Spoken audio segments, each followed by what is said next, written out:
بسم اللہ اللہم انی اعوذ بک من الخبث والخبائث۔ بیت الخلاء میں جانے سے پہلے اس دعا کا پڑھنا ضروری کیوں ہے؟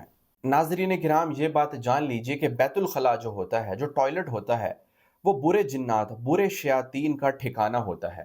تو اس لیے ان سے بچنے کے لیے اس دعا کو پڑھا جاتا ہے، کیونکہ اس دعا کو جب انسان پڑھتا ہے، بسم اللہ اللہم انی اعوذ بک من الخبث والخبائث، اس کا ترجمہ یہ ہے کہ میں شروع کرتا ہوں اللہ کے نام سے، اور اے اللہ پاک، میں آپ کی پناہ میں آتا ہوں برے خبیث جنوں سے، چاہے وہ مرد ہوں یا عورتیں۔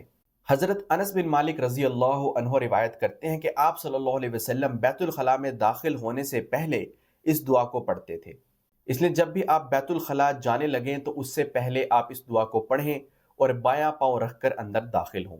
ایسا ممکن ہے کہ جب انسان اس دعا کو نہ پڑھے اور بیت الخلاء میں ایسے ہی چلا جائے تو پھر وہ انسان اللہ کی حفاظت میں نہ ہو اور برے شیاطین اور برے جنات اس پر حملہ آور ہو سکتے ہیں۔ اس لیے بیت الخلاء میں داخل ہونے سے پہلے اس دعا کو لازمی پڑھیں، اور جب آپ اپنی حاجت سے فارغ ہو جائیں اور بیت الخلاء سے نکلنے لگیں تو پہلے دایاں قدم رکھیں اور اس کے بعد یہ دعا پڑھیں: غفرانک الحمدللہ الذی اذھب عنی الاذی وعافانی۔ اس دعا کا ترجمہ یہ ہے کہ یا اللہ، مجھے بخش دیجئے، اور تمام تعریفیں آپ ہی کے لیے ہیں کہ جس نے میرے اندر سے گندگی اور غلاظت کو دور کیا اور مجھے راحت اور چین سے نوازا۔